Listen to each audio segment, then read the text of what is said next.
Hello, dear friends. Today we have a International People's Unity Club podcast program face to face with Alexander Kazakov. That's myself. As a guest, we have a great speaker today, very interesting person and individual, Earl Rasmussen, retired lieutenant colonel who served more than 20 years in the U.S. Army and works as an international consultant in D.C. Hello, Mr. Rasmussen. How are you today? Hello, nice to be with you. Mr. Rasmussen, in a framework of the same topic, let's try to put ourselves into Europe's shoes, South Korea, Taiwan, Israel. When they heard how Trump announced Monroe Doctrine version 3 and that America is pulling away to the Western Hemisphere, but they are in the Eastern Hemisphere. So each one of them thought, whoa, wait a minute, what about us? So Europe is face to face with Russia. Israel is face to face with the whole East. Taiwan, South Korea, Japan, facing China if America leaves. So I see their root cause not to let America out, to provoke arguments between America and China, Russia, Iran, and etc. So coming out of their own interests, profitable and safety reasons, Israel, Taiwan, South Korea, they'll be provocating Trump. Trump has to see that, right? He understands that he can solve that problem. No, absolutely. They don't want, if anything, they want U.S. more involved. They don't want to see the U.S. pulling back because, oh my gosh, Europe is completely, now that they've pulled themselves away from cheap Russian energy, they're over 50% of their energy comes from the U.S., which they're paying what, 3, 4, 5 times more for. And their military defense structure, their internal defense is really non-existent. Basically, the NATO strength comes from the U.S. for the most part. They have good forces in there, but they're not. It's basically has been the U.S. that has held it together. So it's they're in a panic. They're absolutely in a panic. Their economies rely on the U.S. Their defense relies on the U.S. Their energy, economic direction relies on the U.S. Absolutely. Same way with Japan and South Korea. Although I think you've seen leaders on occasion with South Korea looking to build a bridge with North Korea more. It depends on who's the leadership is. And I think that people would prefer building a bridge better there. Taiwan also is split, I think, their population between the closer ties to China and those that want to be more of an independence. Japan is Japan. Japan's very unique culture, very rich in their culture, historically combative with China always. A lot of memories there that aren't the greatest memories. So it's but the Japanese are good people as well, and they're very innovative and very industrious also. But they became over reliant on the U.S. as far as security aspects also. So it's even though I think the population would like to see a withdrawal from that area, but it depends on the leadership a lot of times, and it's and how they basically the media is a propaganda arm for the government in power. And no matter what country, really, in different ways. But you're right. The allies are trying to keep the U.S. Trump's trying to pull back, and the allies are trying to keep them close. And at the same time, Trump has a short timing. He has to speed up to solve internal problems, and they don't let him in. So, connecting to this, we can touch another topic. are closer to our topic, to our part, because you're an executive of Eurasia Center, because you understand what is Eurasia. Even Eurasia might not know what is Eurasia. So when I speak with people that Eurasia is Britain, that's Japan, that could be Pakistan, and even Israel. That's one Eurasia continent. They say, whoa, whoa, whoa, wait a minute. Russia and China? No, that's all together. So, just recently, and not just one time, I think a few times, first Mr. Putin and then Mr. Xi Jinping, looking at the safety of the Eurasia safety. Remember, Putin used to speak about European safety. He keeps now saying Eurasia safety. So in the framework of this safety, not just once, both leaders declared the goal that the Eurasia continent should be removed military infrastructure that does not belong to Eurasia countries. We understand. There's only one country. That's United States, right? And what do you think? I think Trump would treat it normal, but Trump is not by himself. There's a military-industrial complex, there's Pentagon, there's CIA, there's Deep State. And Mr. Putin and Xi Jinping, they insist.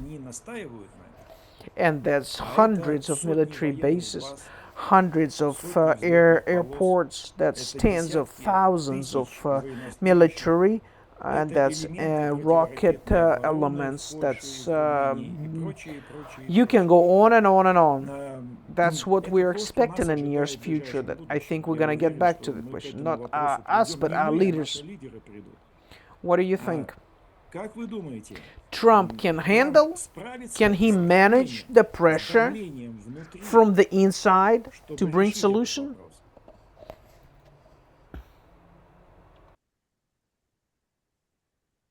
Right, he has not a lot of time left, really, if you look at it from the strategic changes that need to take place. He's moving quickly, but he's being I think, torn in different directions. His allies do not help with that area. He has internal advisors that are also of the older mindset.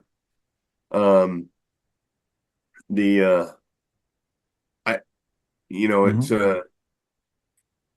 do we need to pull back? Are we spending too much on military abroad? Absolutely.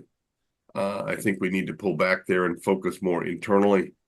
I think it would be much better for us overall. I also think we need to promote a dialogue across with the other great powers or great regional powers. Like China's whole initiative. If you look at China, they have maybe 3-4 military bases outside of China. Russia the same, and but yet China is the greatest threat on competition. What are they doing? They're building the Belt and Road Initiative, the new Silk Road, essentially, which are opening up trade and opening up development rather than military bases in foreign countries. They're building infrastructure.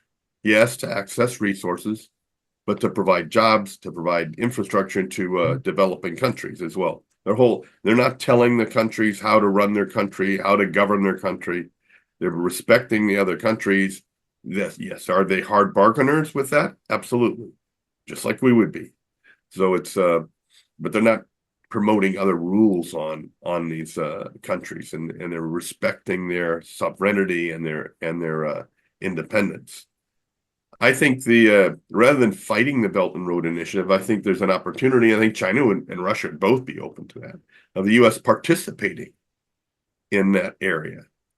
That would, I think, encourage an international role. It would encourage development, perhaps take the military hegemon perspective off of the U.S., more from a co-development side, and perhaps the U.S. focuses on the Western Hemisphere on that similar, but in partnership. I think would be much better on that. From a larger cooperating with great powers is much better than conflict, I think. There are differences still, obviously. It's a shift in thinking, and I agree with the non-Eurasia forces. I don't think, yeah, you don't want foreign forces in your area, ideally. So because you may be friends one day and then you're not the next day. So it's I don't have any issues with that. There needs to be unless you have a joint force or a cooperative force, in some way. But if you expand into more of a cooperative role, maybe you have, a joint strategy or looking at things more from, let's say, a UN perspective, or you have a new function of the UN, a new organization that's similar. But yes, I would definitely support the direction that President Putin and Xi Jinping is going, and President Xi as well, because it's just it is distractive. Because if you look at a lot of the things that go on along the borders in China, or the outskirts in the Central Asia, a lot of the terrorist activities, really, ISIS in the Middle East, all had funding from indirectly or directly from the U.S. or from Western powers. Да. You look at Hamas. Hamas had hundreds of millions of dollars funded to them from Israel. Why? Israel wanted to promote conflict between the Arab entities within Palestine to benefit them. So it's and you never know what happens. So then you fund the Taliban, or you're not the Taliban, you fund the anti-Taliban forces in Afghanistan. Then all of a sudden you have I have 9/11, I have Osama bin Laden, or I have tear apart in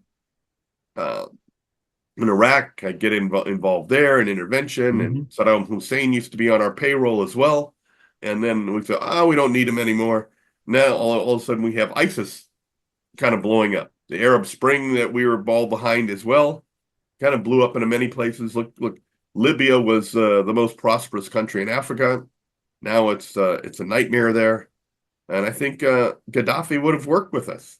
There was no need to create the havoc that the West created in Libya. And all it did was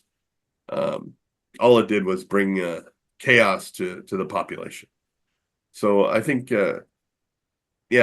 sometimes ulterior, no matter what we hear on the news, there's ulterior motives. There's supremacy wanting to be in place. There's wanting to disrupt areas of the country that would take our competitors to focus them somewhere else.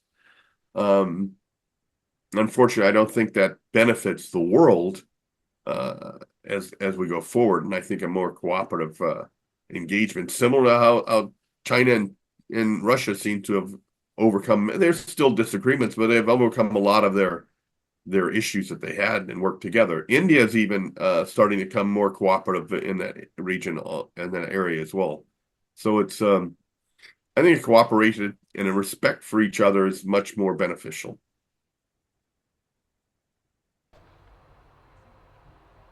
Lieutenant Colonel, Mr. Rasmussen. Okay, I want to offer you a game. As military people have it, as the army has it.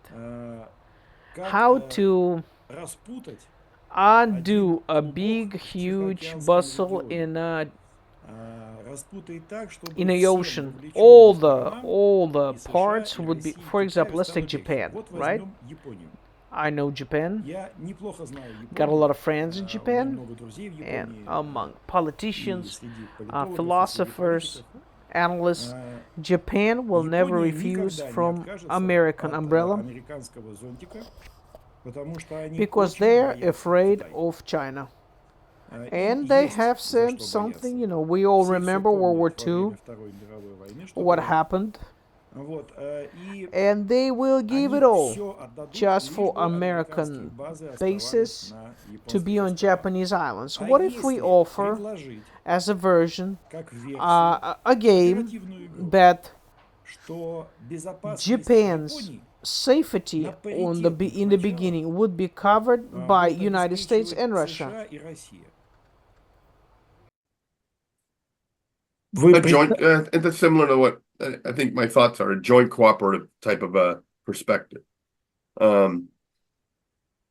they definitely probably wouldn't go along with China, but I think they would be open to a joint U.S.-Russian type of delegation, perhaps, with Japan. Will Japan be open to it? I don't know. I mean, there is a lot of there is dialogue between Japan and Russia. I think that would, and I think a cooperative kind of relationship would be beneficial. There's so many, Japan, Korea's in a special case, but Japan, you have the Europeans also, very reliant. I don't think the Europeans, and I think different European countries look at it differently. And the Baltics are scared to death of Russia. So rightly so. I mean, you could basically step on them and they'd be gone.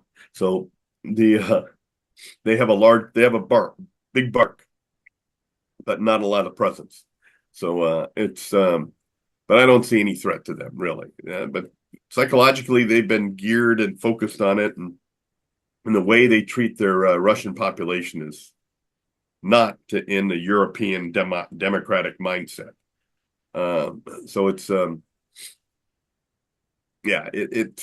I think there needs to be, it's going to be difficult to do that, but I think there's a way from I definitely think a larger new defense security structure is needed across across the entire continent. I think is there a role for the U.S. to play in that? Yeah, I think so. But not the role that they currently play.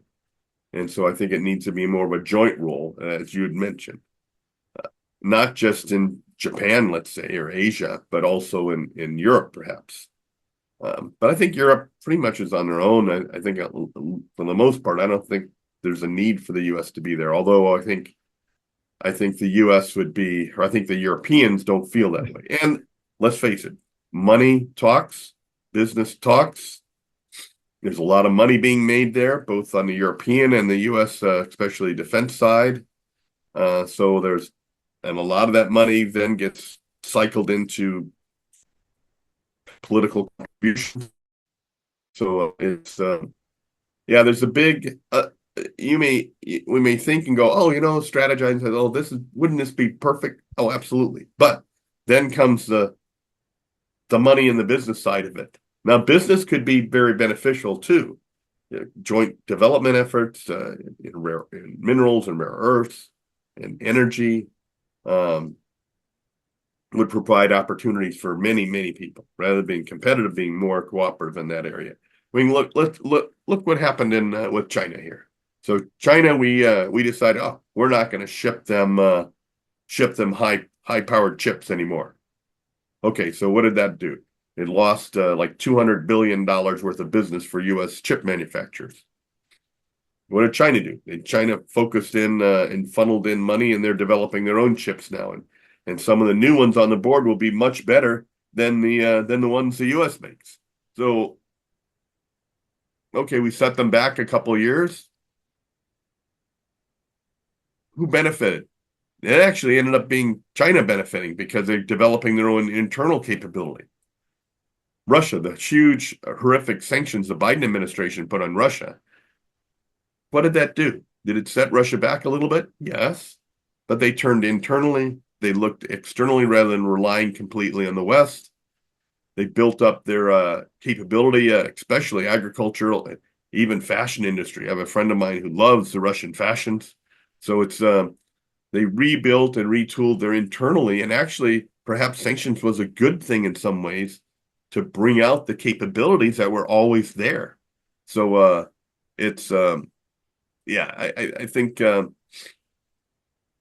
cooperative nation, again, I'm a big believer in cooperation. but I'm a big believer also that you need to develop your internal capabilities, and that's important, both from an industrial perspective and a military perspective, so that you can. The other bad thing I think was I think a very stupid decision by the U.S. was using the dollar and the international financial market as a weapon. We've always complained about Russia using energy as a weapon when they really never have. But the West used their international financial markets as a weapon. And as a result, now we see more and more countries de-dollarizing. We see them buying gold and other minerals. We see them looking at trade with bartering between themselves and their own local currencies. We see evolving a new financial transaction mechanism, both within China and Russia.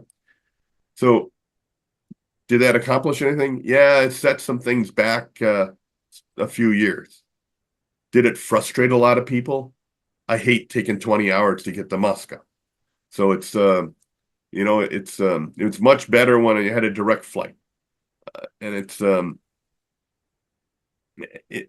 it hurts, and then you have to bring a bundle of cash to exchange at banks to pay for things.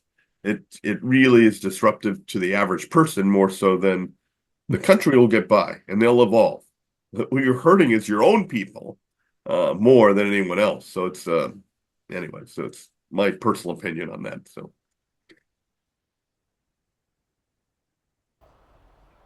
Yes, sanctions against Russia has proved that the boomerang is working.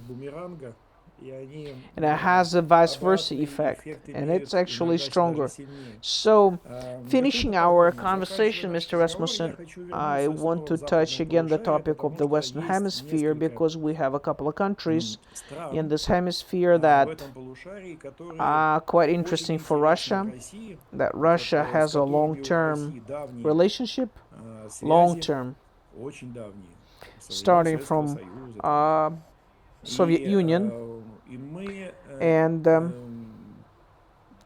we are watching this with great, in a framework of that Monroe Doctrine. So I'm speaking about Venezuela, Cuba, and Nicaragua, and the strategy of national security that we spoke about, starting from what they published on the White House website in 2025, end of the year. We understand what they talk about, that there are countries that has a long political connections with other states, great states, from Eastern Hemisphere. So here it's not going to work out easy with the national defense strategy. How can we do it? Well, we're going to treat it or manage it with Venezuela, because it's a very harsh, rigid rhetorics about Cuba and Venezuela and then Nicaragua.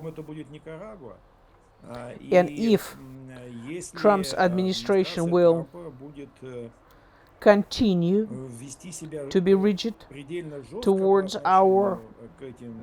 those our allies or friends, Russia will not gonna get into it. China will not ever get into it.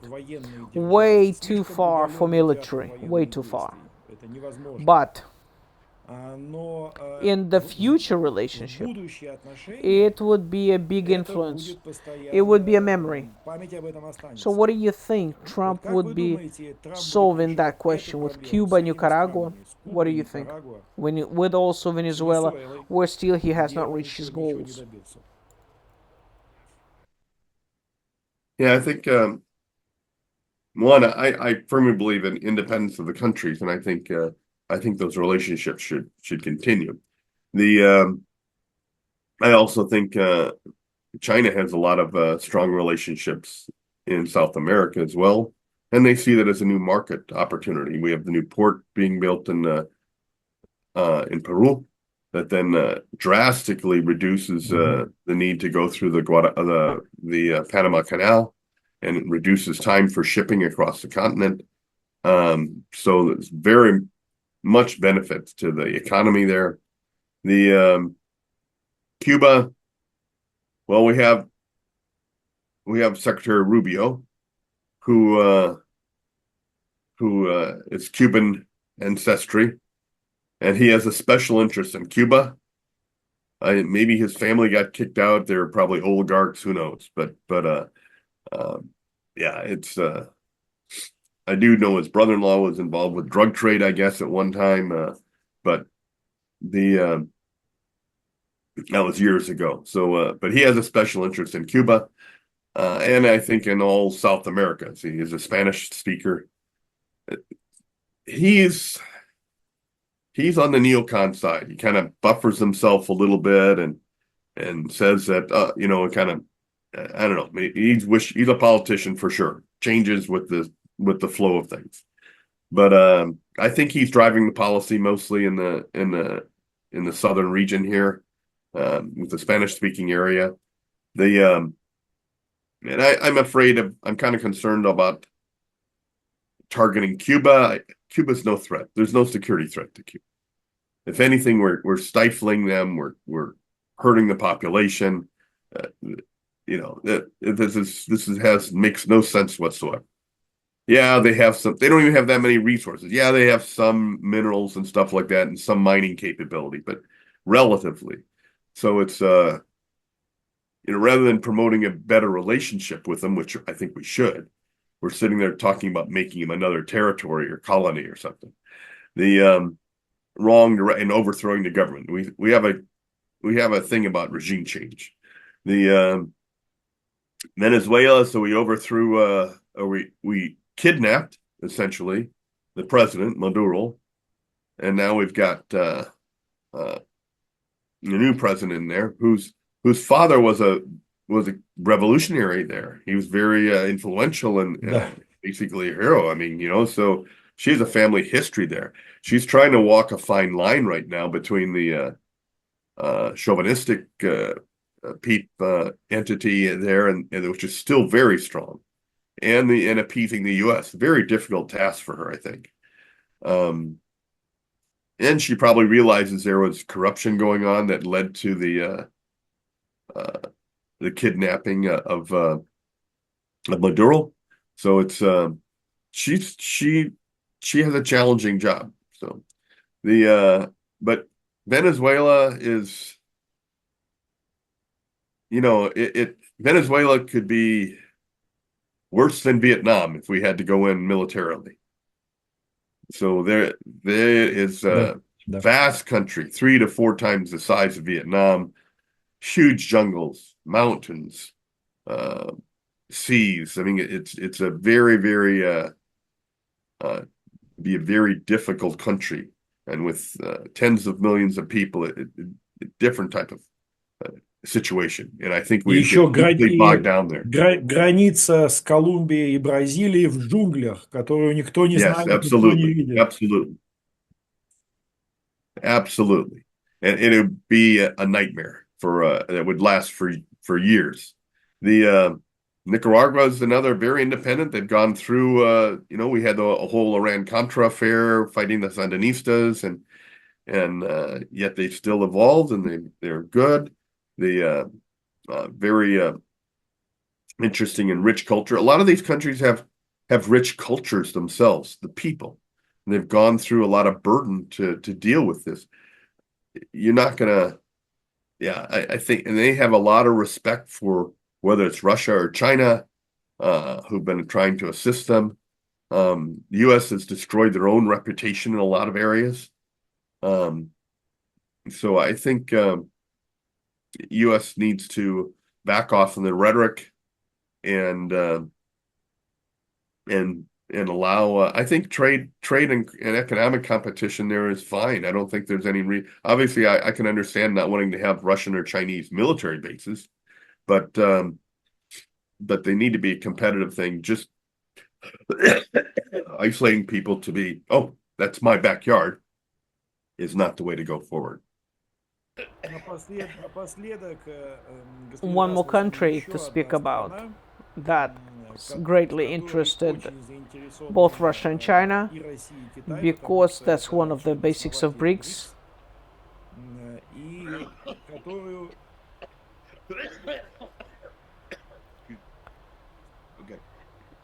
And a country that cannot go round, that's Brazil.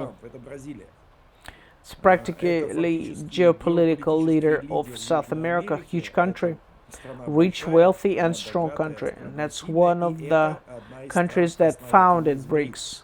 What do you think?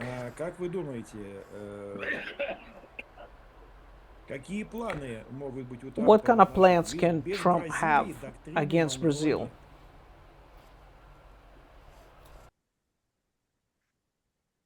Brazil is not Venezuela. Very rich. I think an evolving great power like India. They play a very important role in South America, with ties to Europe as well. And ties obviously with the BRICS. They're the key aspect in South America for BRICS capability. Lula's doing trying to play a balanced role as well. I don't think you're going to see Trump trying to make Brazil the 51st state.